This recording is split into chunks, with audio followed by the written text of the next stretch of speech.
디퍼런스 이퀘이션이라는 거는 어떤 모양으로 주어지냐면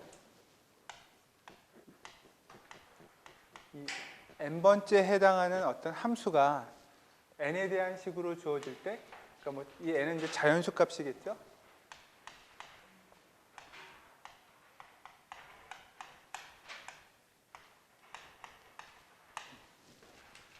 예를 들어서 이런 식으로 이제 주어지면 이 오른쪽에 값이 이제 0으로 주어지면 우리가 호모지니어스라는 말을 붙여요. 그래서 호모지니어스 디퍼런스 이퀘이션이라고 얘기를 합니다. 여러분들이 이제 2학년 때나 이렇게 미분 방정식 배울 때 똑같이 나오는 말들이에요.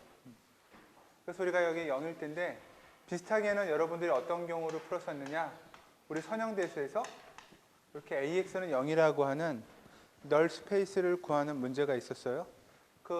여기가 0일 때 널 스페이스에 해당하는 걸 구하고 제로가 아닌 벡터 B가 되었을 때 어떤 파티큘러라고 하는 하나의 솔루션을 구해서 널 스페이스랑 파티큘러 솔루션을 더했는데, 그런 거랑 똑같은 개념이 이 디퍼런스 이퀘이션, 그 다음에 5.4절의 미분 방정식 디퍼런셜 이퀘이션하고 같습니다. 그래서 이 미분 방정식 또는 차분 방정식을 우리가 선형대수랑 똑같이 연결지어서 이제 풀어볼 수 있는데, 일단은 이런 식으로 솔루션이, 그러니까 문제가 주어지면 솔루션이 이제 어떻게 되느냐, 사람들에게 알려져 있는 이 A n번째 항이라고 하는 형태, 뭐 수열이라고 해도 좋고 어떤 스테이트라고 해도 좋고, 아무튼 n번째에 해당하는 녀석은 어떤 식으로 우리가 생각하냐면 어떤 특정한 실수값에, 또는 뭐 복소수도 좋고 실수값에 주로 n승꼴 이런 식의 모양으로 an이라는 모양이 주어진다, 이렇게 알려져 있어요. 저거를 몰라도 우리가 푸는 방법을 지난 시간에 하긴 했지만, 그래서 이 람다의 n승에 대한 걸 이제 우리가 솔루션이라고 생각하고 an의 모양에다 여기를 대입해서 어떻게 하느냐, 그럼 실제로 an이라는 녀석은 실질적으로 어떤 식의 솔루션이 나오냐면, 지금은 n 플러스 2, n 플러스 1, n 세 개의 항에 대해서 이 차이가 총 2죠, 그죠? n에 대해서. 그래서 이런 거 우리가 2차 디퍼런스 이퀘이션이라고 얘기합니다. 여러분들이 고등학교 때 배웠던 디퍼런스 이퀘이션 중에 가장 쉬운 것 중에 하나는 뭐냐면 1차예요.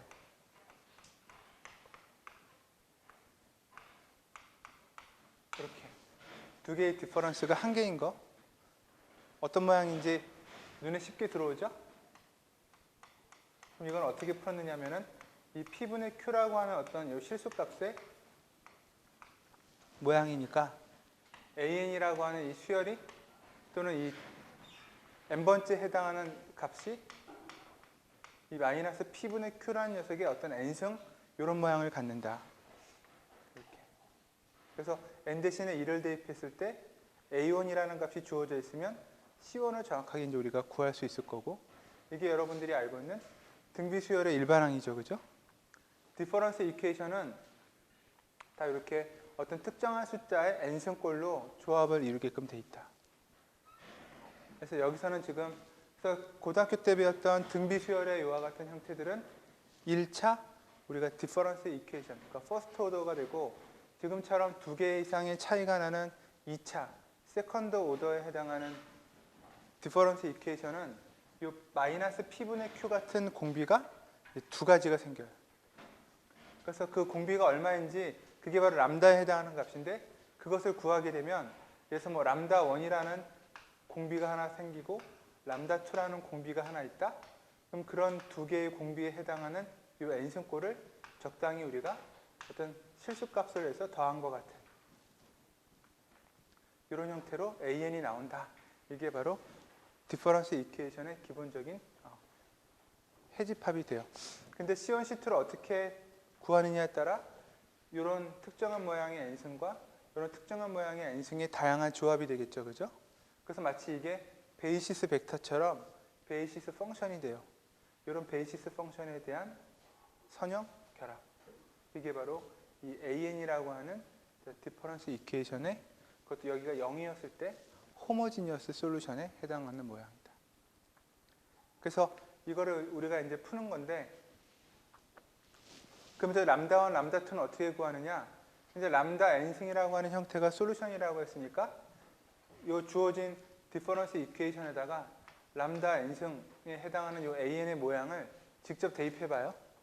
그래서 람다를 구하는 거니까 그럼 이제 여기는 n 플러스 2승 q의 람다의 n 플러스 1승 r의 람다의 n승은 0. 이런 식의 모양이 나오겠죠. 그죠? 저기에서 우리가 이제 람다의 n승을 양변에 나눠주면 람다가 0이라는 건 의미가 없으니까 0이 아니라고 생각하고 나눠주면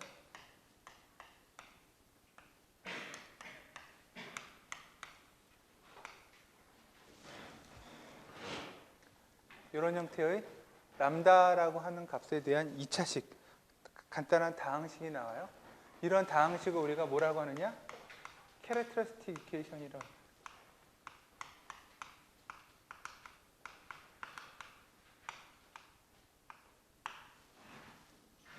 그래서 저와 같은 캐릭터리스틱 이퀘이션에 대해서 우리가 람다1, 람다2 근해 공식을 넣어서 람다1, 람다2를 인수분해하듯이 구하면 그 두 개의 람다1, 람다2에 대해서 이와 같은 식으로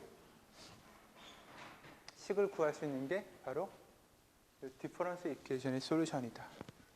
그래서 우리가 지난 시간에 피보나치 수열을 가지고 했었는데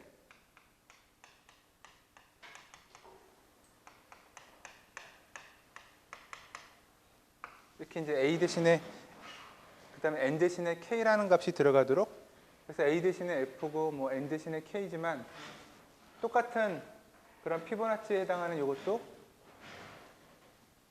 수열의 어떤 일반항 이런 것들의 관계식처럼 디퍼런스 이퀘이션이니까 이거를 똑같이 이렇게 풀면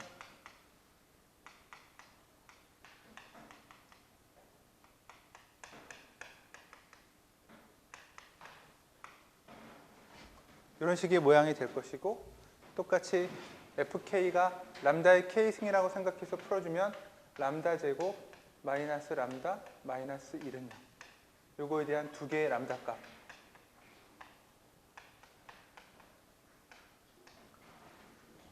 이렇게 람다1, 람다2가 나와서 저거로부터 우리가 fk에 해당하는 일반항이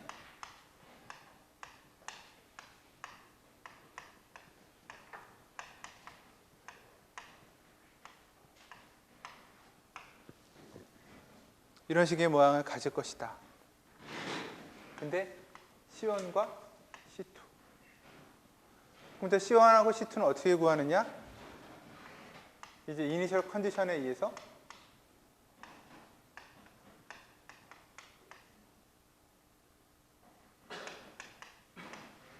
이런 조건이 주어지면 K 대신에 지금 K라고 써야 돼.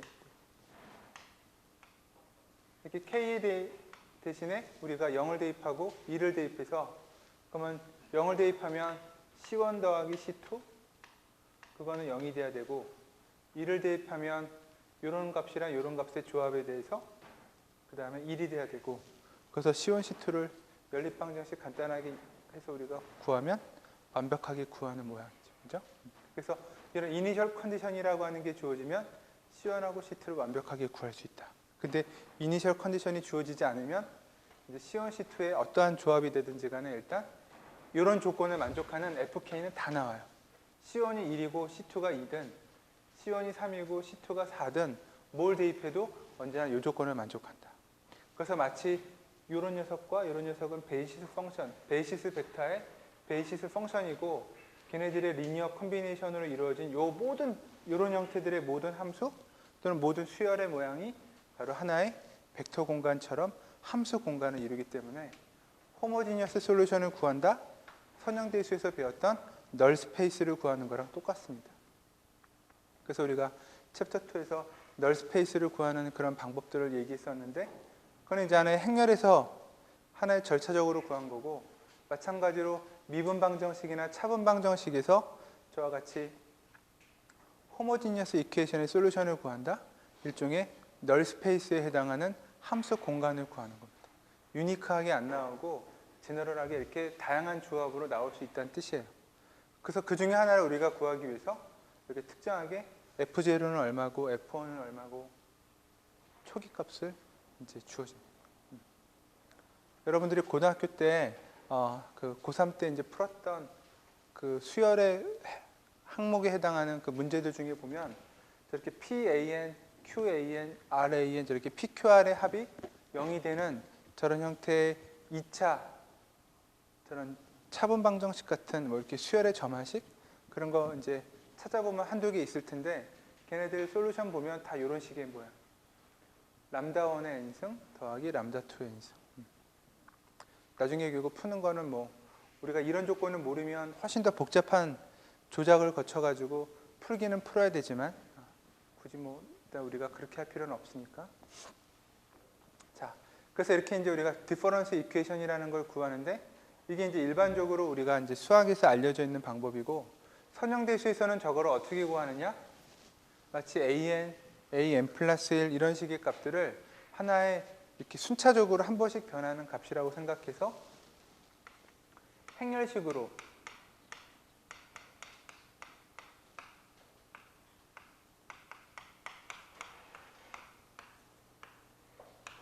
이렇게 하나를 이제 an 플러스 1에서 만들어 놓고 또 적당하게 하나를 n 플러스 1에 대해서 편하게 연산할 수 있는 거 하나를 이렇게 해줘버리면 그러면 이제 우리가 새롭게 어떤 u의 n번째에 해당하는 n 플러스 1번째에 해당하는 벡터를 an 플러스 2와 an으로 구성된 n 플러스 1 뭐 요거 위에 순서는 뭐 바꿔도 상관없고 이런 식의 벡터라고 가정을 해주면 그러면 이렇게 주어진 식으로부터 an 플러스 a는 마이너스 p분의 q 뭐 이런 모양이니까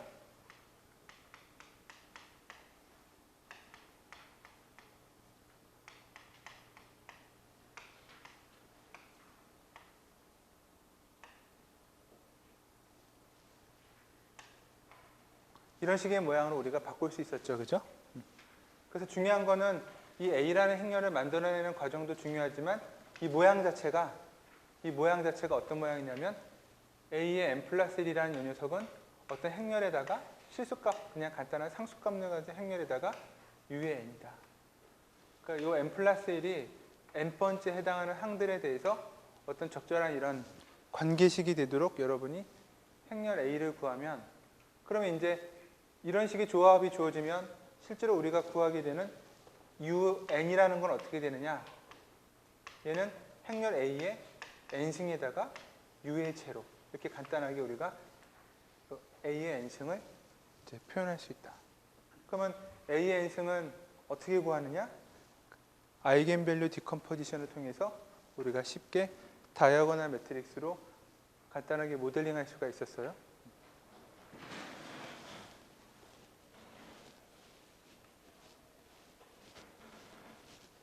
그래서 그거는 다시 이제 우리가 아이겐밸류 디컴포지션 방법으로 푼다고 그러면 이런 제너럴한 방법이 아니라 A의 n승이라는 것은 아이겐밸류, 아이겐벡터, 아이겐밸류에 대해서 n승, 그 다음에 S 인버스의 어떤 U0. 그러니까 가장 아까 F0, F1처럼 이니셜 스테이트에 대한 값이겠죠? 그럼 지금 2 곱하기 2 행렬이니까 이걸 우리가 해보면 아이겐벡터가 뭐 2, 1, 2, 2 뭐 이렇게 있을 텐데 뭐 몇 개가 있다라고 쳐도 상관없어요. n개가 있다고 쳐도 되고 그럼 아이겐벡터에 대응하는 아이겐밸류도 대각선에만 이렇게 n개가 있을 거고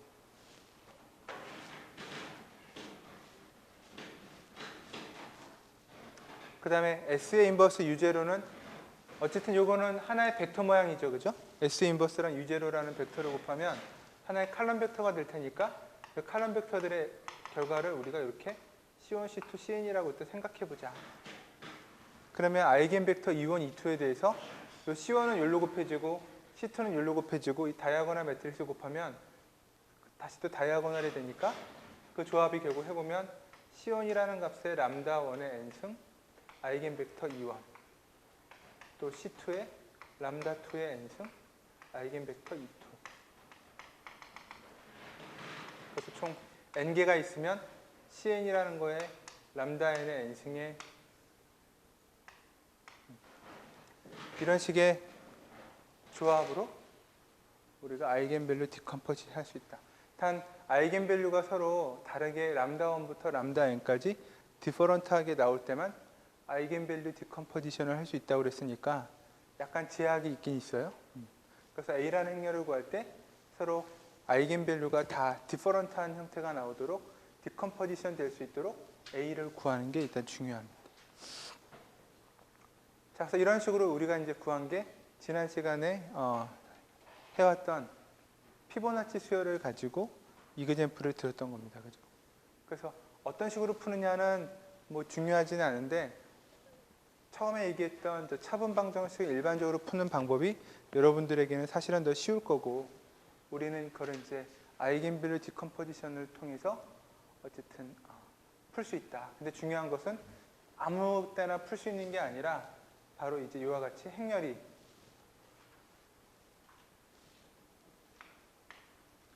n 플러스 1은 un이라는 관계에 대해서 어떤 실수값을 갖는 a의 행렬의 이와 같은 모양으로 이루어져 있을 때 우리가 풀 수 있다. 마치 이거를 an 플러스 1 상수값 a, an이라는 여러분들이 잘 알고 있는 수열이라고 생각하면 등비수열의 모양이죠. 그죠?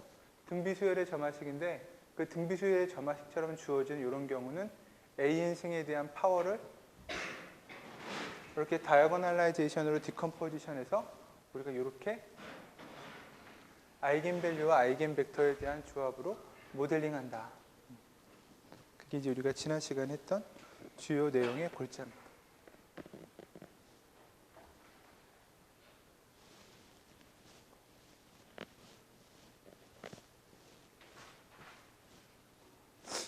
자, 그럼 이제 참고로 아이겐밸류를 가지고 저렇게 디컴포지션 하는 경우는 완전히 이제 S, 그러니까 람다 1부터 람다 n까지 주어질 때예요.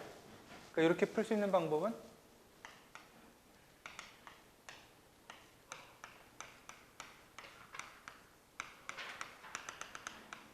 n개의 아이겐벡터들이 다 있으면 그러니까 서로 다르게 아이겐밸류가 다 다르고 아이겐벡터도 다 달라서 완벽하게 다이어고널라이제이션이 가능할 때 우리가 얘기할 수 있는 거고 저렇게 되지 않으면 어떻게 됩니까? 그때는 이제 디퍼런스 이퀘이션의 저 방법을 갖고 푸는데 만약에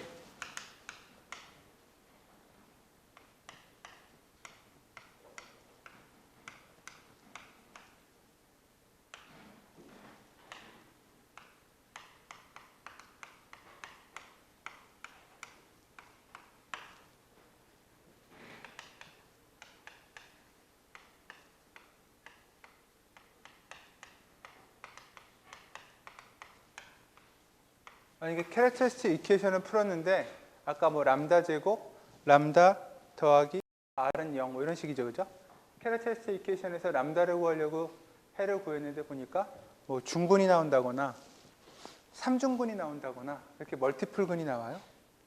그러면 람다 1하고 람다 2가 같은 거니까 그 두 가지를 아무리 조합해도 하나밖에 안 되죠. 베이시스는.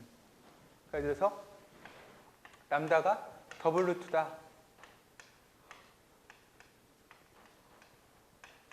그러면 베이시스 펑션을 어떻게 만드느냐?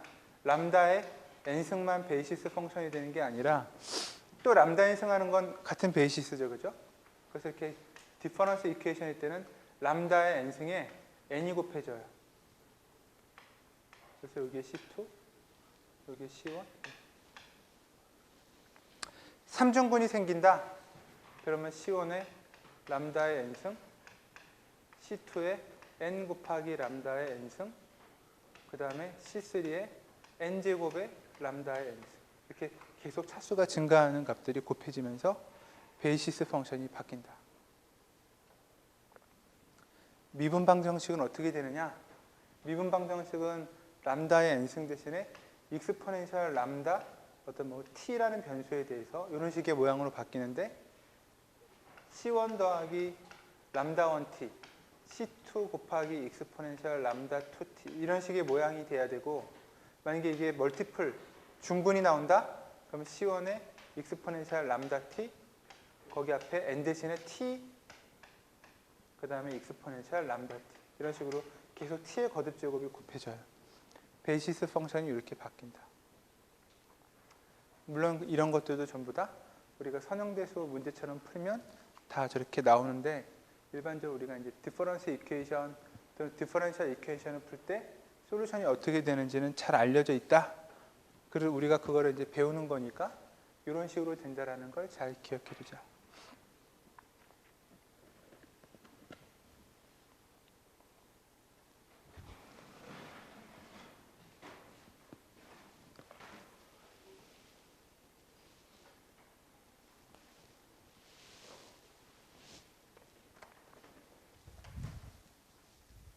자, 그 다음에 끝으로 이제 여기 이 제로가 아니라 파티큘러 솔루션에 해당하는 부분인데, 여기가 0이 아니라 어떤 예를 들어서 뭐 이런 식으로 특별하게 n에 대한 식이 주어져 있어요. 그러니까 여기가 어떤 뭐 an이니까 뭐 bn이라고 해도 좋고, 아니면 상수값이어도 좋고, 그럼 저렇게 이제 특별하게 0이 아니라 뭔가 값이 존재하면 우리가 이런 경우는 이제 non-homogeneous difference equation이라고 그러고, 이때는 솔루션을 이제 구하는 방법이 조금 바뀌어요. 우리가 마치 AX는 B, B가 0이 아닐 때 파티큘러 솔루션 하나 구해가지고 널 스페이스에 해당하는 제너럴 솔루션에다가 더해주죠, 그죠? 그래서 전체 솔루션을 구하듯이 이 파티큘러 솔루션이 존재하게 되면, 텀이 생기게 되면 저 non homogeneous인 경우에는 파티큘러 솔루션을 이제 우리가 똑같이 구해줘야 되는데, 어쨌든 파티큘러 솔루션은 이 녀석의 모양이 달려 있어요. 그래서 우리가 이제서 이 파티큘러 솔루션이라는 걸 어떻게 정의해 주느냐, 이 모양을 그대로 본따게끔 돼 있다. 그래서 2분의 1의 n승인데 그 앞에 적당한 실수값, 2분의 1의 n승이라는 저 모양이 함수의 베이시스 펑션이 된다. 저게 만약에 뭐 3분의 1의 n승이었다? 그럼 3분의 1의 n승이 베이시스고, 그냥 실수값 2다. 그러면 그냥 실수의 베이시스는 C, 어떤 실수값이니까 뭐 C라고 놓고 풀면 돼요. 그래서 이렇게 가정해 놓고, 뭐 여기가 뭐 코사인 n이다. 그러면 코사인 n에 대한 멀티플이고, 그래서 그 베이시스 펑션 모양에 맞게 해놓고 요거를 여기다가 대입해서 C라는 계수를 구해줘요. 그래서 얘를 여기다가 대입하고, 그럼 C라는 값 앞에 P의 2분의 1의 n 플러스 2승, Q의 2분의 1의 n 플러스 1승, R의 2분의 1의 n승, 이 녀석은 뭐랑 같기로 했냐면 2 곱하기 2분의 1의 n승. 이렇게 저 non-homogeneous equation에다가 그대로 대입하는 거죠.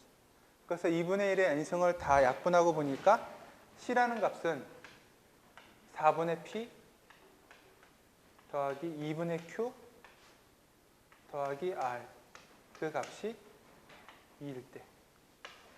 그럼 PQR은 주어진 거니까 C라는 값이 나오죠, 그죠? 그래서 C는 얼마? 그러면 PQR이 주어졌으니까 만약에 뭐 극단적으로 PQR이 4, 2, 1이다. 그럼 3이니까 3분의 2라고 하는 C의 값을 구해서 3분의 2 곱하기 2분의 1의 n승, 그게 바로 파티큘러 솔루션. 그래서 호모지니어스 솔루션과 파티큘러 솔루션을 더하면 제너럴한 솔루션이라고 해서 나와요. 마치 널 스페이스를 구하고 원점을 통과하는 널 스페이스를 구했는데 파티큘러 솔루션만큼 그 벡터 스페이스가 평행 이동하는 것 같은 그런 모양이죠, 그죠? 그래서 선형대수나 디퍼런스 이퀘이션이나 그 다음에 여러분들이 나중에 또 배우게 되는 미분 방정식, 디퍼런셜 이퀘이션이나 다 똑같은 리니어리티한 시스템이기 때문에 다 동일한 원리가 적용된다. 2학년 과정을 좀 선행학습했어요, 그죠? 자, 그럼 이제 오늘은 우리가 이렇게 배운 디퍼런스 이퀘이션이 있는데, 이제 저 왼쪽 방법처럼 풀지 말고 어쨌든 계속 이제 아이겐밸류 디컴포지션의 원리를 적용하는 거니까 그런 것 중에 특별하게 마르코프라고 하는 프로세스를 한번 봅시다.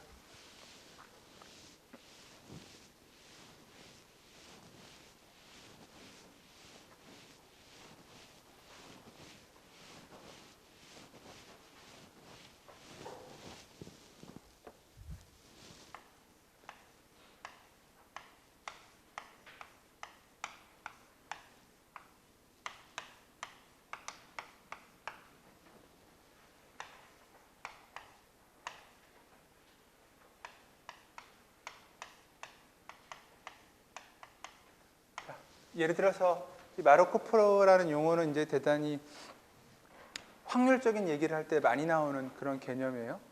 그래서 어떤 거냐면 혹시 이제 여러분들 뭐 이렇게 문제 수학 관련된 문제 확률이나 경우의 수 할 때 어떤 문제들이 있었냐면 자, 예를 들어서 뭐 오늘 날씨가 맑았을 때 내일 다음 날 날씨가 맑을 확률 또는 다음 날 날씨가 흐릴 확률 뭐 이런 류의 문제 본 적 있어요? 그래서 오늘 날씨가 맑았을 때 다음 날 날씨가 맑다 또는 흐리다. 그래서 이렇게 합시다. 오늘 날씨 상태가 어떤지 그랬을 때 내일의 날씨, 그 다음 날의 날씨 상태는 어떤지 이렇게 이제 딱 써놓고 이거를 이제 어떤 확률적인 값으로 표현을 하는 거죠. 그러니까 오늘 날씨가 만약에 맑다.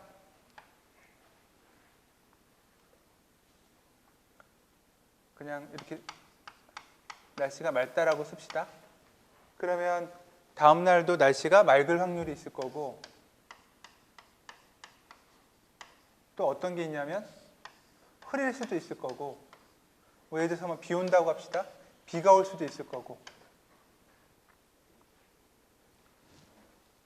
똑같이 그럼 오늘 날씨가 흐렸을 때 맑을 수도 있고 흐릴 수도 있고 비가 올 수도 있고 또 비가 온다고 했을 때 맑고 흐리고 비가 오고 이 각각에 대해서 이제 다양한 조합이 있는데 오늘 날씨가 맑았을 때 다음 날에도 날씨가 맑을 확률을 뭐 지난 20년 동안 일기예보 관측한 자료들을 쭉 해보니까 날씨 상태를 조사해 보니까 뭐 한 0.7이다 뭐 이런 식으로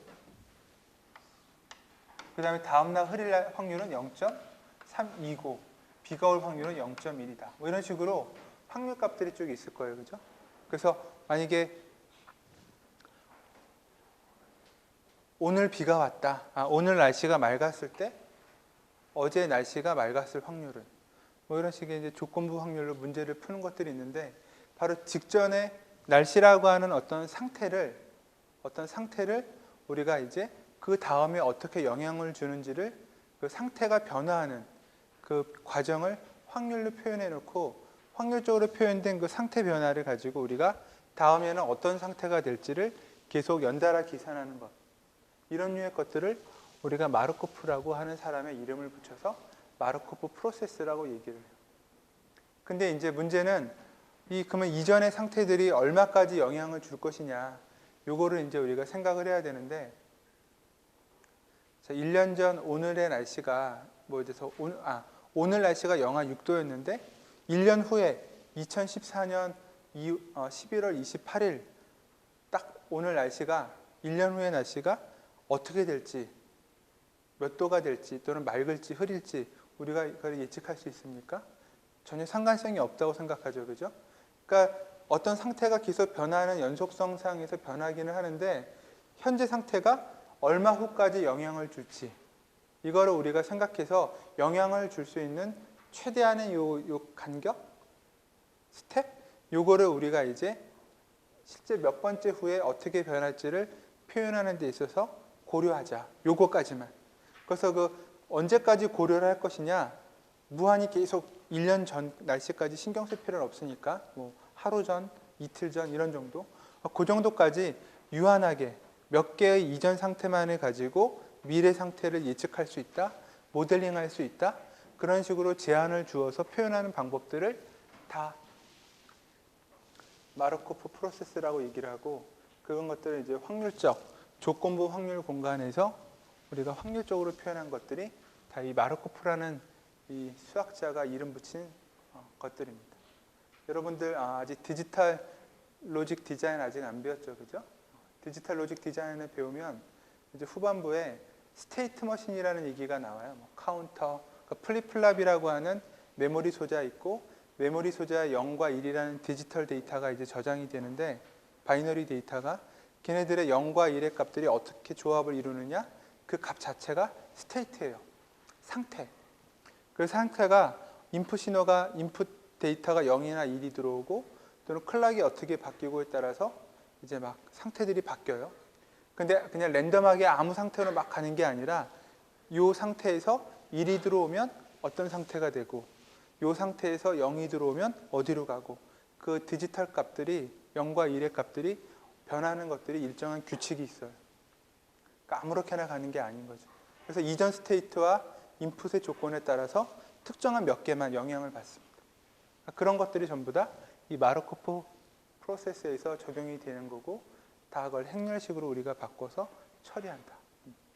뭐 아직 우리가 확률을 배우지 않았으니까 이거를 확률적으로 다루지는 않는데 그래서 이제 이런 류의 것들을 우리가 이제 마르코프 매트릭스라고 부르는데 어차피 이전 상태가 다음 상태에 어떻게 영향을 주느냐 그런 문제이기 때문에 어떤 우리가 k 플러스 1번째에 해당하는 상태를 하나의 벡터라고 생각해서 이렇게 표현을 해주면 그 이전 상태인 k번째 상태로부터 어떠어떠한 변환에 의해서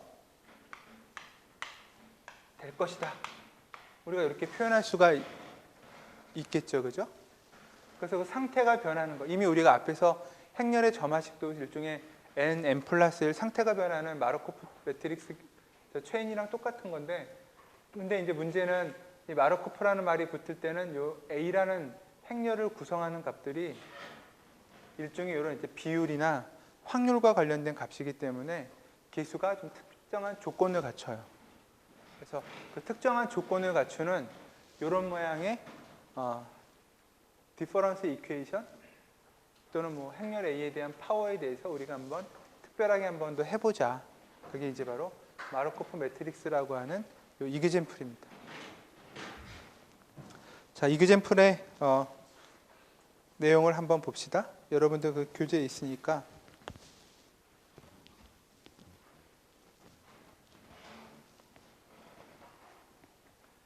그래서 어쨌든 이 마르코프 매트릭스라는 거는 일종의 스테이트가 변한다라고 해서 스테이트 트랜지션이라고 얘기해주고 가능하면 그거를 우리가 확률 공간적인 입장에서 다루기 때문에 이 확률 분포라고 하는 입장에서 우리가 이야기를 할 때 마르코프 프로세스라고 얘기해줘. 책에 어떤 이그젠플이 있냐면 자, 캘리포니아 지역의 인구 숫자랑 그 다음에 캘리포니아 바깥의 외곽 지역의 인구랑 이렇게 두 가지 이제 인구를 가지고 우리가 얘기를 해요. 캘리포니아 지역의 인구를 우리가 예를 들어서 뭐 ZK라고 그러고 캘리포니아 외곽 지역의 인구를 우리가 뭐 YK라고 하는 식으로 해서 이렇게 표시를 해봅시다. 그럼 이제 어떤 거냐면 특정한 해를 기준으로 해서 현재 올해 뭐에서 뭐 인구가 얼마가 있다. 근데 그로부터 몇 년 후에는 각각 인구가 얼마가 될 것인지 그걸 한번 모델링을 해보자. 그런 거예요. 그럴 때 이제 문장이 어떻게 되냐면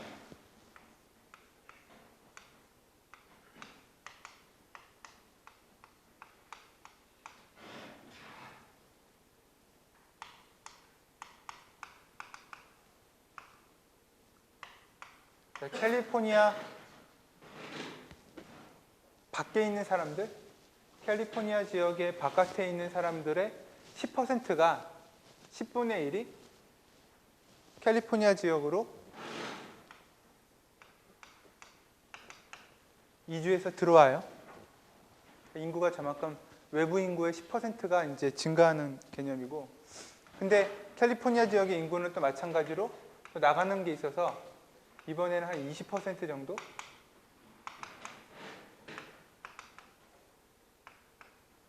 캘리포니아 지역에 안에 거주하는 사람들의 한 20%? 10분의 2는 이제 나가요.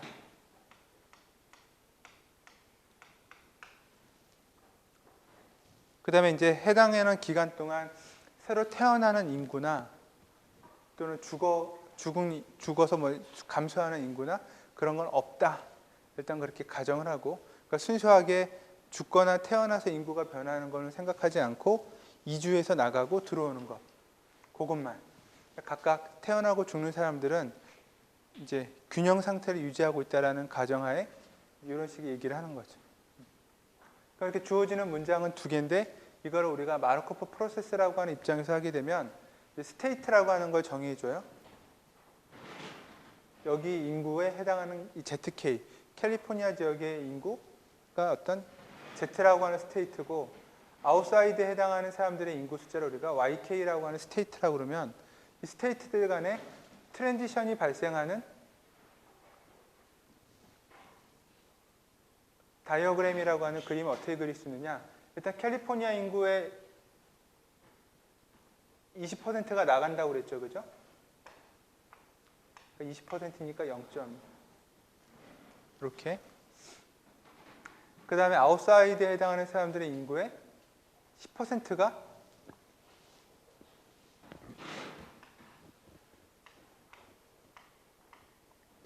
들어온다고 했으니까 화살표를 이렇게.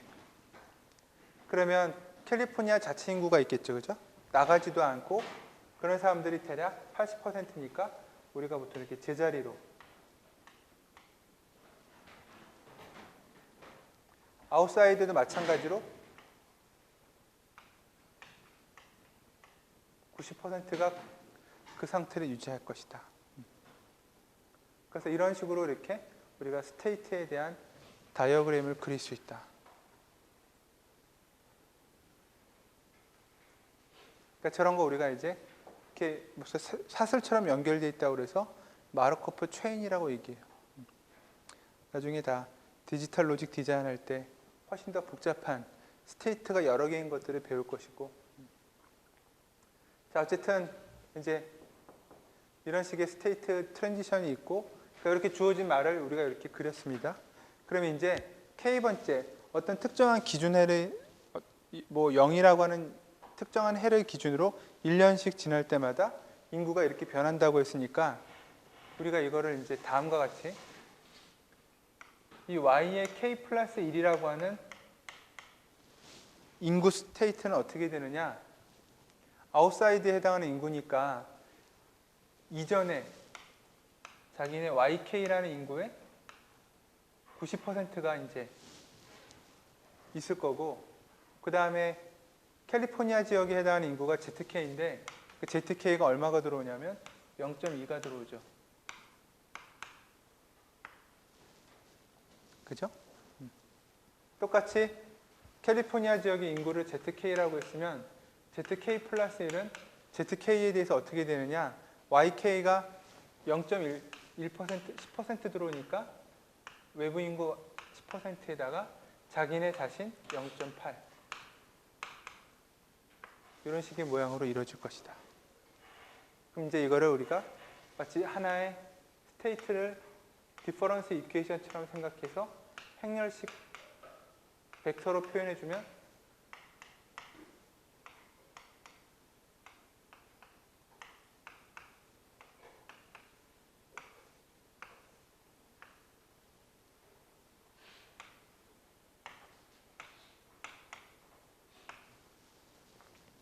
이렇게 나오죠. 그죠? 이렇게 주어진 이 행렬, 마르코프 체인, 마르코프 프로세스랑 관련된 이 행렬을 우리가 마르코프 매트릭스라고 합니다. 근데 중요한 특징이 있어요. 마르코프 매트릭스라고 딱히 이렇게 이름을 붙일 때는 칼럼 벡터에 해당하는 이 엘리먼트를 다 더하면 다 1이 돼요. 그건 이제 스테이트 트랜지션에 달려있긴 해요. 어디에서 어디로 가고 어디에서 어디로 가고 얼마씩 간다라는 그 조합들을 식으로 세우다 보면 결국에는 요거는 뭐냐면 YK가 YK 플러스 1로 가는 경우, YK가 ZK 플러스 1로 가는 경우, 또는 뭐 또 다른 스테이트가 하나 있으면 YK가 또 어디로 가고. 그러니까 스테이트가 몇 개가 되더라도 얘네들이 이동해 가는 것은 전체 합이 1이니까 그 칼럼 벡터들을 다 더하면 항상 1이 나와요. 그 다음에 더 중요한 특징은 이제 얘를 가지고 우리가 어쨌든 지금까지 해왔던 U의 K 플러스 1이라는 스테이트는 행렬 A에 이런 모양이고, 따라서 U의 K 플러스 K라는 형태는 A의 K, U의 어떤 뭐 제로에 해당하는 이런 식으로 우리가 이니셜 스테이트만 알고 있다면 모델링 할 수 있을 거고, 그러니까 이제 아이겐밸류와 아이겐벡터 디컴포지션 해주면 되는데, 이런 마르코프 매트릭스의 아이겐밸류는 어떻게 나오느냐. 여러 가지 값들이 있지만 꼭 하나가 꼭 하나가 1이 되는 게 나온다. 그거는 이제 이 칼럼 벡터들의 합이 각각 전부 다 1이라는 거에 기인해서 이렇게 나와요. 그래서 반드시 하나는 아이겐밸류가 1이 나오고, 그 다음에 기타 등등 다른 아이겐밸류들은 어떻게 되느냐, 이렇게 크기가 또 그러니까 뭐 0.7이 나오고 마이너스 0.3이 나오든지 간에 크기는 절대값은 1보다 작은 0에서 1 사이의 크기를 갖는 그런 아이겐밸류들이 나온다. 이게 이제 마르코프 프로세스의 또 특징입니다.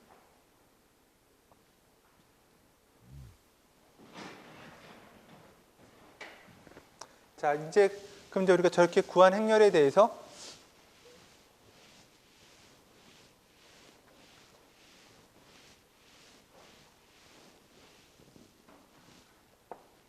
이제 아이겐밸류나 아이겐벡터를 한번 구해 봅시다. 그럼 이제 마찬가지로 저 U의 K라고 하는 형태는 어떤 식으로 됐든지 간에 지금 아이겐벡터 E1, E2 아이겐벡터가 있고, 그 다음에 아이겐밸류 디컴포지션에 의해서 람다1의 K승, 람다2의 K승, 이런 대각선 행렬이 주어질 거고, 그 다음에 아이겐벡터 요 S의 인버스에다가 U0라는 이니셜 스테이트는 우리가 이제 어떤 식으로 구하든지 간에 간단하게 이제 나올 텐데, 그거를 우리가 그냥 이 벡터를 그냥 C1, C2라고 이렇게 미리 계산한 것처럼 일단 가정을 해줘요. 그러면 얘는 결국 C1에다가 람다1의 K승, C2에다가 람다2의 K승, 거기에 각각의 아이겐벡터가 곱해져서 UK라고 하는 스테이트를 구하게 될 것이다.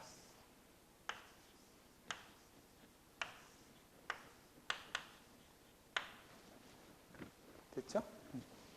그래서 이제 저 행렬에 대해서 우리가 아이겐밸류와 아이겐벡터를 구하기만 하면 됩니다. 그러니까 재미있는 거는 여기서 이제 어떤 거 우리가 생각해야 되느냐, K라는 게 이니셜 스테이트로부터 뭐 1년, 2년, 3년, 4년 충분히 오래된 시간이 되면 인구가 어떻게 되는지 더 이상 변동이 없는 상태가 돼요. 스테이블 스테이트라고 그러는데,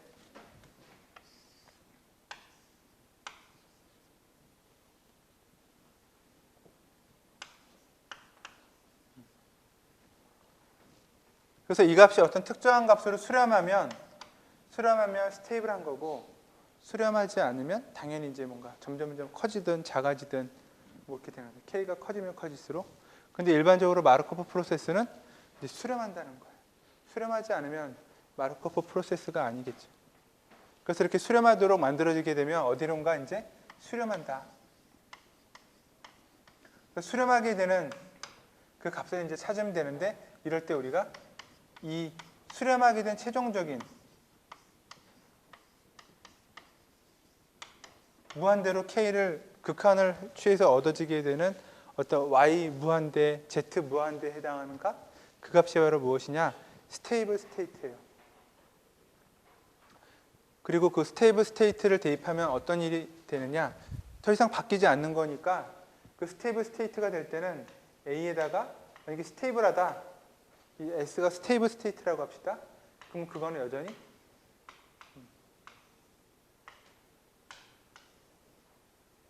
그러니까 여기가 K고 여기 K 플러스 1이지만 스테이블하다는 얘기는 더 이상 인구수가 변하지 않는다는 거니까 그냥 똑같은 이런 조건을 만족하게 되는 거예요. 이게 바로 스테이블 스테이트랑 관련된 거예요.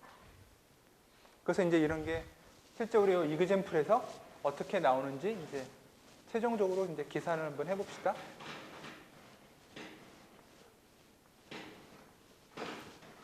그러면 이제 행렬이 0.9, 0.8 이렇게 주어졌으니까 저걸 디터미넌트 먼저 구해서 0이 되도록 아이겐밸류를 구하면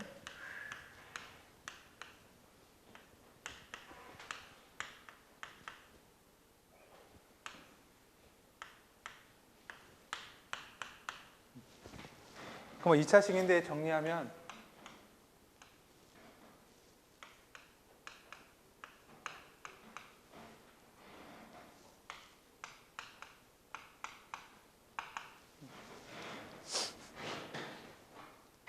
이런 식으로 나와서 아이겐밸류가 하나는 1이 되는 게 있고 또는 0.7인 경우 이렇게 두 가지가 나온다.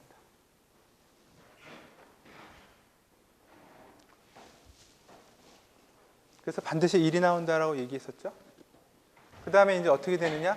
아이겐밸류에 대해서 아이겐벡터를 구하면 2를 대입해서 우리가 어떤 아이겐벡터를 x1, x2라고 가정하고 얘네들에 대한 조합을 적당하게 하나 구하면 되니까 2를 대입하면 여기는 마이너스 0.1에 0.2 여기 0.1에 여기는 마이너스 0.2니까 이거에 x1, x2 대입해서 여러분들이 해보면 마이너스 0.1x 더하기 플러스 0.2x2 뭐 이런 식의 관계가 위아래 나오겠죠?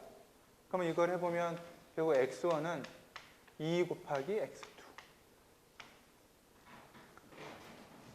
널 스페이스를 구해도 되는데 우리가 적당하게 하나 구하면 된다고 그랬으니까 이 관계 이용하면 x2를 2로 하고 x1은 1로 하면 만족하니까 이런 식의 간단한 아이겐벡터 하나 구하면 돼요. 0.7을 대입하면 어떻게 됩니까? 0.7 대입하면 0.2, 0.2, 0.1, 0.1이죠. 그죠?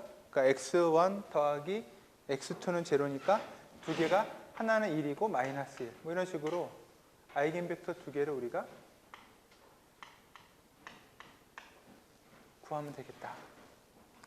그래서 이 아이겐벡터 S를 구하고 그거를 가지고 이제 여러분들이 하나씩 디컴포지션을 해주면 그래서 여기다가 대입하면 되죠. 그죠? 그래서 E1, E2 나왔고 U9에 인버스 있고 그 다음에 람다1, 람다2가 있고 그래서 이걸 최종적으로 여러분들이 정리해주면 이거는 결과만 우리가 해봅시다.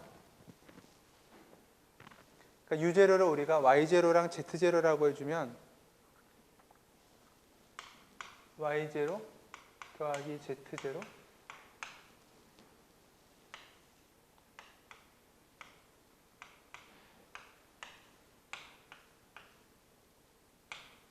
아이겐밸류가 1에 해당하는 경우는 2와 1인데 어쨌든 3분의 2, 3분의 1 이런 식으로 나오고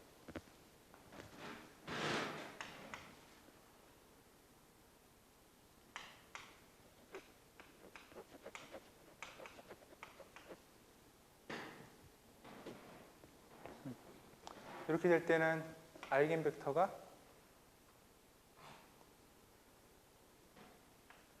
1과 마이너스 1에 대응하는데 그 기술을 여기다가 이렇게 써줍시다. 그러니까 정확하게는 이걸 아이겐벡터로 써주면 이렇게 2하고 1이고 3분의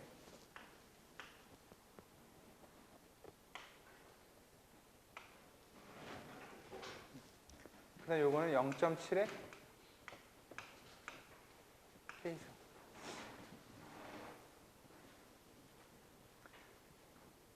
그래서 이게 이제 바로 우리가 구하려고 하는 UK라고 하는 YK와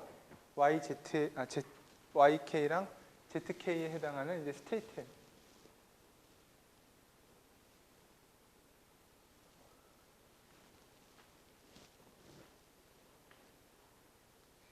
그래서 이제 예를 들어서 캘리포니아 인구를 관심을 갖고 싶다? 그러면 ZK는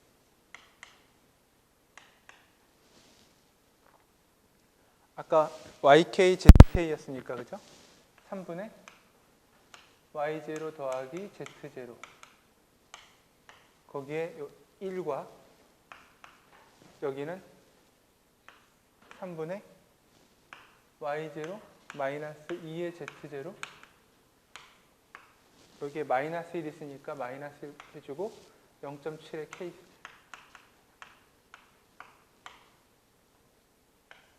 그래서 ZK만 우리가 이렇게 뽑아낼 수 있겠죠. 그죠? 근데 여기서 우리가 K를 계속 이제 기준이 되는 0이라는 기준이 되는 것부터 K 해를 계속 거듭해서 얼마나 이 인구의 변화가 생기는지를 해보면, 그러면 이제 아이겐밸류 0.7의 K승과 관련된 텀은 여기 이제 무한대로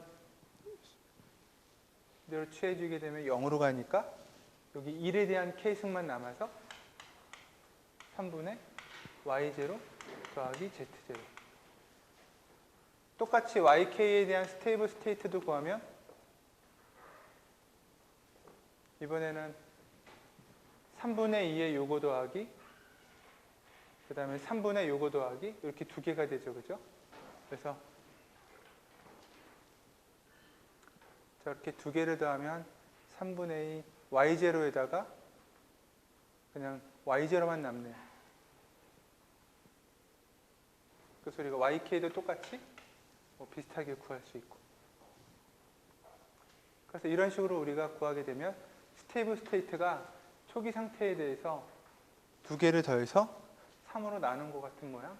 그게 이제 바로 초기 스테이트고, YK라고 하는 아웃사이드에 해당하는 인구는 아마 그러면 인구가 총 전체는 변하지 않았을 테니까 계산해 보면 3분의 2배의 Y0 더하기 2배의 Z0 이렇게 나올 겁니다. 이런 식으로 우리가 앞에서 했던 디퍼런셜 이퀘이션을 마치 행렬식으로 풀었던 건데, 이번에는 마르코프 프로세스라고 하는 거를 행렬식으로 풀어서 우리가 구할 수 있다. 특히 마르코프 프로세스 할 때 중요한 거는 이제 완전하게 솔루션을 구하는 게 아니라 스테이블 스테이트예요. K를 쭉 무한히 했을 때 더 이상 바뀌게 되지 않는 스테이트가 무엇이냐? 다시 말해서 3분의 2, 3분의 1이라는 벡터가 되는 거다. 그래서 그 스테이블 스테이트에 해당하는 벡터를 딱 보여주면 이제 끝나는 게 바로 일반적인 마르코프 프로세스. 내가 계속 이 스테이트를 돌리면, 변화시켜주면 결국 최종적으로 스테이트가 어떻게 될까? 발산하지 않고 일정하게 수렴을 한다고 했는데 그 수렴되는 결과가 무엇인지 그걸 찾는 게 바로 마르코프 프로세스다. 그럴 때 어디만 관심을 가지면 되느냐? 어쨌든 이런 다른 아이겐밸류들은 0에서 1 사이에 K승으로 되기 때문에 이거 급한 치하마다 0이 되겠죠. 그죠? 그래서 오로지 아이겐밸류가 1에 해당하는 것만 여러분들이 아이겐벡터 구해서 그 녀석의 요 이니셜 스테이트랑 관련된 요 값만 구해주면 스테이블 스테이트를 구하는 거는 쉽다. 이게 지금은 2 곱하기 2행렬이니까 아이겐벡터를 구하는 거를 여러분들이 쉽게 생각할 수 있지, 3 곱하기 3이나 4 곱하기 4나 차수가 조금만 커져도 아이겐벡터 하나 구하려고 그러면 조금 복잡할 수도 있죠. 그죠? 모양도 또 다 동일하지 않고, 그러니까 내가 잘못 구하면 역행렬 구하고 그럴 때 훨씬 더 막 이제 연산이 많아질 수 있는데 구할 필요가 없다는 얘기예요. 스테이블 스테이트 구할 때 굳이. 어떻게 되겠지? 근데 뭐가 되든지 간에 아이겐벡터는 다 이제 0으로 사라져 버리기 때문에 스테이블 스테이트에서 우리가 아이겐밸류가 1에 해당하는 것에 대해서만 구해주면 끝난다.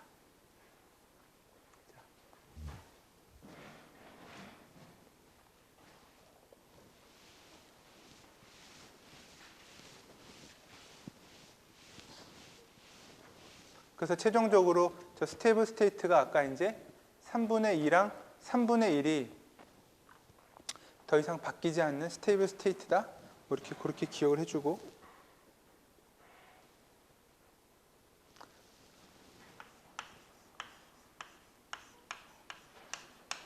그래서 이 마르코프 매트릭스를 이제 조금만 정리해 보면,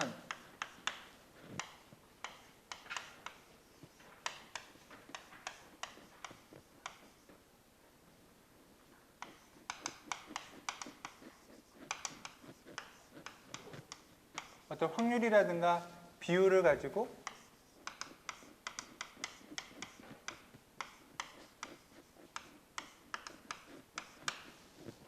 스테이트 트랜지션을 정의해 주는 거예요. 그걸 우리가 이제 확률 이런 것들을 이제 행렬로 표시하는 거고, 재밌는 거는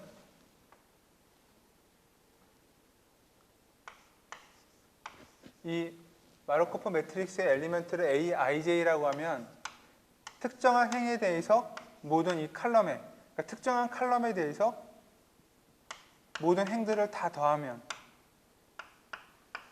n by n이라고 했을 때, 그러니까 칼럼을 다 더하는 거죠. 그죠? 칼럼을 다 더하면 이건 언제나 1이 된다.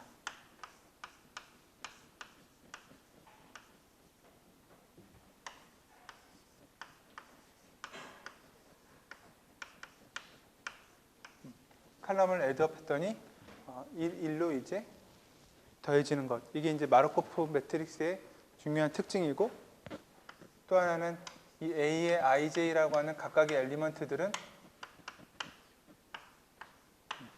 0에서 1 사이에 해당하는 확률값 같은 개념이니까 저렇게 가서.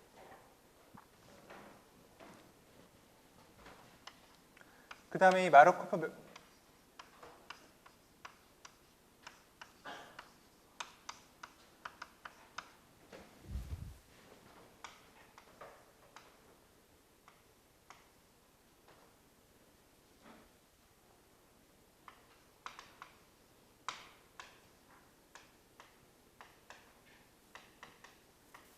반드시 하나의 아이겐밸류가 1이 된다. 그리고 기타 아이겐밸류들,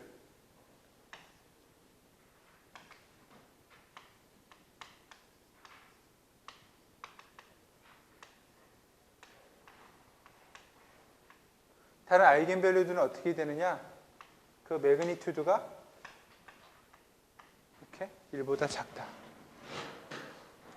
그래서 마르코프 프로세스랑 관련된 행렬을 아이겐밸류를 구하면 하나는 이제 1이 되고, 그 다음에 다른 것들은 서로 다른데 또 크기가 뭐 0.7이든 마이너스 0.7이든 매그니튜드가 0에서 1 사이에 해당하는 그런 아이겐밸류를 가져요. 그래서 이렇게 멀티플을 취해가지고 실제로 우리가 이렇게 디컴포지션 하듯이 해서 스테이블 스테이트를 구하면 아이겐밸류가 1에 대응되는 녀석의 아이겐 벡터, 그것만 딱 남는 거죠. 굳이 아이겐밸류가 1이 아닌 다른 것들에 대해서까지 우리가 스테이블 스테이트를 구할 때 아이겐 벡터를 찾을 필요는 전혀 없습니다. 또 구해보면 잘 안 나와요. 0.7, 0.3, 뭐 0.45 이런 거 가지고 아이겐밸류에 대해서 아이겐 벡터 구하려고 그러면 엄청나게 복잡한 숫자가 나오겠죠. 그죠?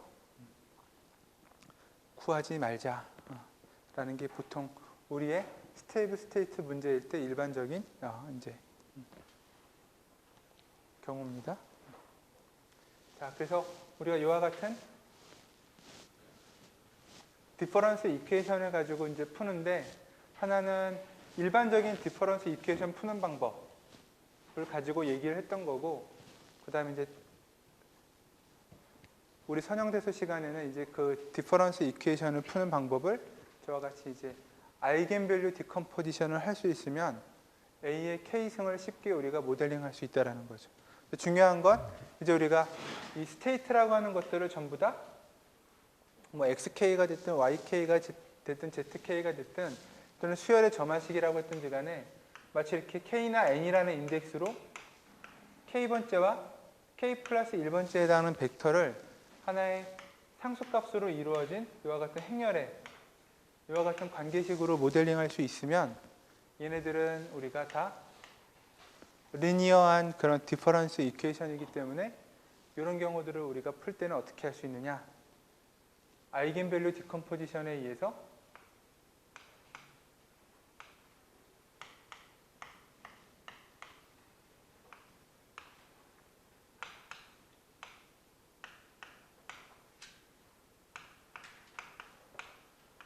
이렇게 푸는 거였고, 항상 이런 관계가 나오게끔 되는 게 중요한 거예요.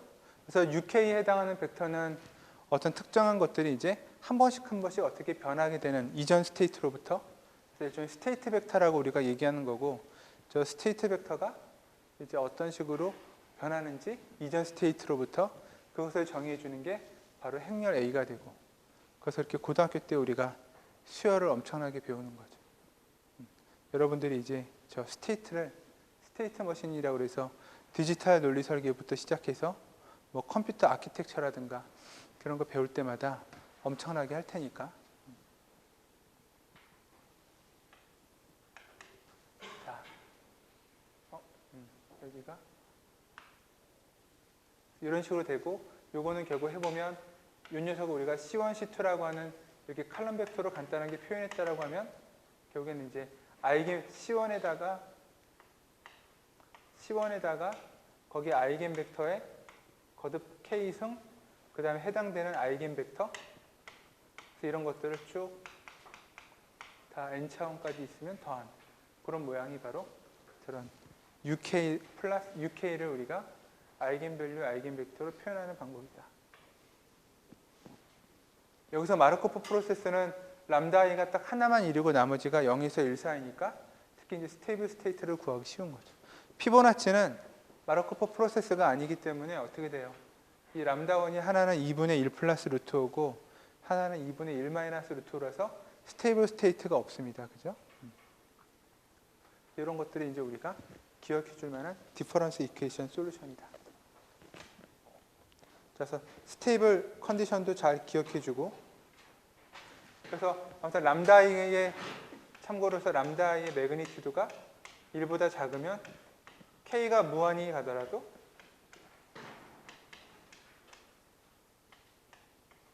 스테이블하다. 뭐 그런 정도는 더 기억해 줄 필요가 있겠죠. 자, 그 다음에 5.3절에서는 이런 정도의 문제들을 우리가 꼭 풀어봅시다.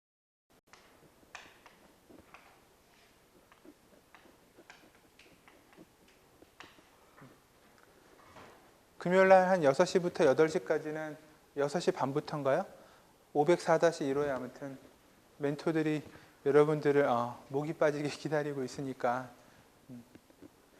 멘토들을 찾아가서 연습 문제에 대해서도 좀 물어보거나 아니면은 혹시 기출 문제에 대해서 아는 게 있는지 뭐 그러면 좀 기출 문제도 좀 물어보거나 그렇게 하면 아마 한결 기말 시험 보는 게 쉬울 겁니다.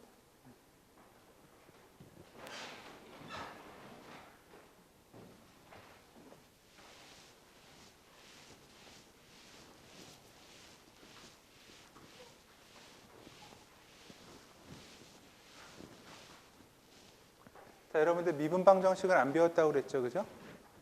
그러면 미분방 정식을 안 배웠는데 그렇다고 안 할 수는 없으니까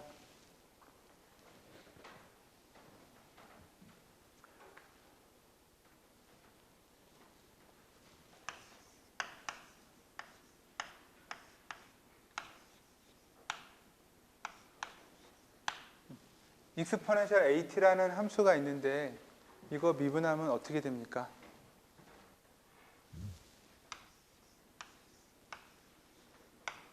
이렇게 되죠, 그죠? 여기 어떤 이렇게 C0라고 하는 상수값이 있고 이렇게 해도 마찬가지, 그죠? 자, 그러면 우리가 이 녀석을 yt라는 함수라고 해봅시다. 요거를. 그러면 이걸 미분하면 얘는 어떻게 되냐면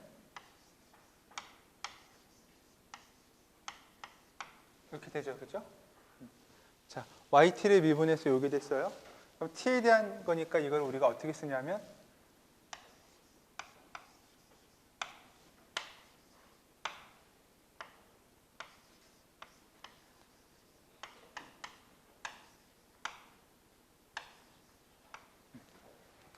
t는 빼고 이렇게 쓸 수 있겠죠, 그죠?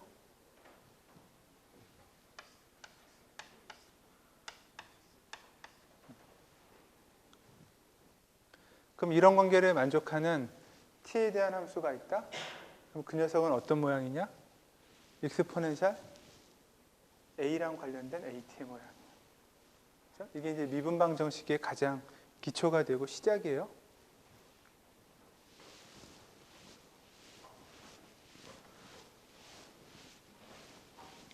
아까 등비수열에 대한 디퍼런스 이퀘이션 기억나나요?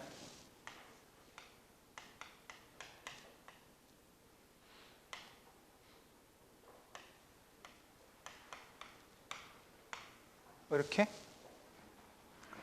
저 AN은 이제 우리가 t에 대한 함수를 쓸 거고 이 n 플러스 1은 뭐냐면 n을 기준으로 미분을 더한다는 뜻이에요. 한 번 미분하고 한 번도 미분하지 않은 거고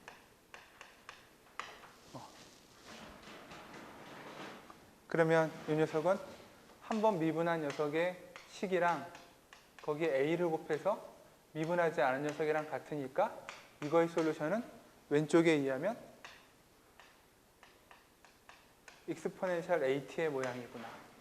근데 C가 C0라는 임의의 상수 아무거나 곱해도 되니까 유도되죠. 그죠? 이게 미분 방정식이 시작.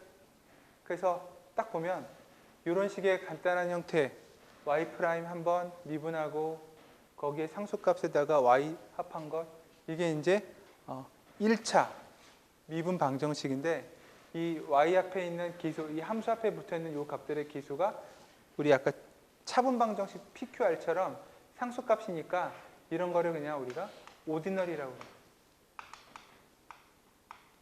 그러니까 일반적인 그 다음에 지금은 하나만 있으니까 미분을 몇 번 했느냐? 한 번만 해서 차분처럼 퍼스트 오더라고 그러고 그 다음에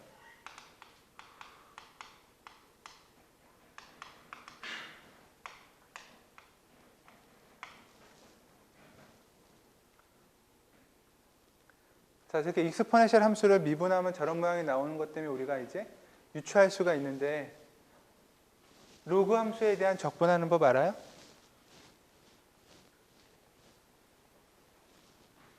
고등학교 때 식으로 하면 이렇게 자연 로그의 미치라고 합시다. 상용 로그로 하지 말고 어떤 0보다 큰 함수가 있다.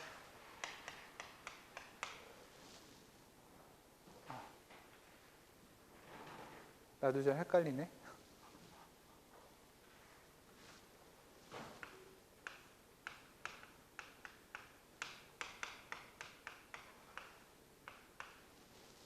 이런 건가요? 이런 거 적분하면 상용 로그가 아닌 자연 로그의 밑에다가 뭐 이런 모양이죠. 그죠?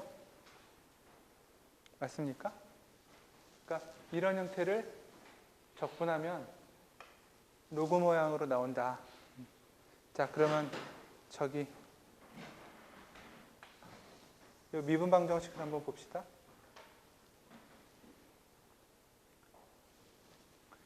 y를 미분한 거니까 dy, dt고 여기는 a 곱하기 y예요. 그래서 어떻게 하냐면은 여기는 y를 미분한 거고 여기는 y를 미분하지 않는 거니까 y분의 y'은 이런 식의 모양으로 쓸 수 있죠. 그죠? 양변을 적분하면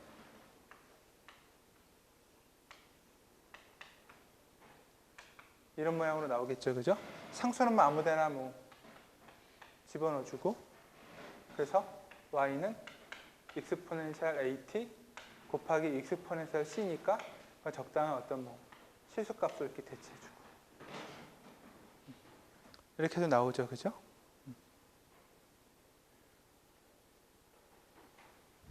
그러니까 이거 그냥 y에 대해서 그러니까 t에 대해서 적분하는 거지만 yt고 y't니까 이거 적분해주면 여러분들이 알고 있는 요거니까 분수함수에 이렇게 로그 값으로 나오는 거고 그래서 요거로부터 저런 식의 익스포넨셜 함수를 우리가 뭐 유도하려면 유도할 수도 있다. 그러니까 어쨌든 결론은 이제 y' 더하기 a의 yt 이런 모양이에요. y' t 더하기 a의 yt 요거는 0. 일단 여기가 0이 돼서 호모지니어스한 경우 이때 솔루션 yt의 모양은 어떻게 되느냐? 익스포넨셜 마이너스 at 이걸 넘겨서 거기 어떤 c 이런 모양이다. 그래서 이게 베이시스 펑션이고 이거는 임의의 실수값이고 그래서 리니어 콤비네이션으로 우리가 만들어낼 수 있는 일종의 벡터 공간처럼 함수 공간으로 표현할 수 있는 게 미분 방정식의 기본. 그러면 이제 이런 식을 여러분들이 이제 확장해서 y의 두 번 미분, a의 y의 한 번 미분, b의 y를 미분하지 않은 것 0. 이렇게 되면 y를 두 번까지 미분했으니까 두 번 미분한 식이죠. 그죠? 그래서 똑같이 상이라는 말을 오디너리를 붙이는데 오디너리의 세컨드 오더. 그럼 얘는 솔루션이 어떤 모양이 될 건지 아까 차분 방정식하고 상상을 해보면 이제 1차인 경우에 이런 모양이니까 요 A에 대응하는 것 같은 요 지수 그게 뭔지는 모르는데 하나가 람다 1이고 하나가 람다2라는 지수가 나온다. 그럼 그 두 개의 지수에 대해서 익스포넨셜 C에 C2 이런 식으로 이렇게 R의 n승 뭐 이런 모양이었는데 람다1, 람다2의 n승 디퍼런스 이퀘이션이라고 그러면 람다1, 람다2의 익스포넨셜 펑션으로 만들어지는 게 컨티뉴어스 타임의 미분 방정식이에요. 람다1, 람다2 어디서 나올 것 같아요? 여기다가 대입하면 람다 제곱 플러스 A의 람다 플러스 B 뭐 이런 식의 정확하게 이렇게 나오지는 않는데 정확하게는 람다의 람다 마이너스 1 A 람다 나도 헷갈린다. 람다의 제곱이네요. 그죠? 이런 식으로 해서 이퀄리티가 0이 되는 똑같이 캐릭터리스틱 이퀘이션이 디퍼런스 이퀘이션하고 똑같이 나와요. 그래서 요거에 대한 람다1, 람다2를 구하면 이런 식의 모양으로 솔루션이 나온다. 이게 이제 바로 우리가 기억해야 되는 미분 방정식의 기초. 이 정도만 알면 근데 다 알았습니까? 이거 가지고 우리가 다음에 5.4절에서는 미분 방정식도 행렬의 아이겐밸류, 아이겐벡터처럼 풀 수 있다. 그럼 이제 어떻게 되느냐? UT라는 여기 UK가 아니라 여기가 T에 대한 주어진 함수를 한번 미분한 녀석들의 형태고 거기가 상수기수로 이루어지고 그러니까 여기는 XT 프라임, XT 미분한 거, YT 미분한 거 여기는 XT, YT 걔네들이 XT, YT로부터 어떤 조합이 되면 미분한 거랑 같은 이런 식의 모양이 되고 그러면 똑같이 아까 저 Y 프라임은 A 곱하기 YT니까 익스포넨셜 펑션이었죠? 이것도 익스포넨셜에 이런 모양으로 나와요. 벡터가. 근데 과연 우리가 지수에 행렬이 들어가는 걸 어떻게 디파인 할 것이냐? 이제 그런 것들을 다음 시간에 한번 보자. 자, 우리 오늘은 여기까지 하겠습니다.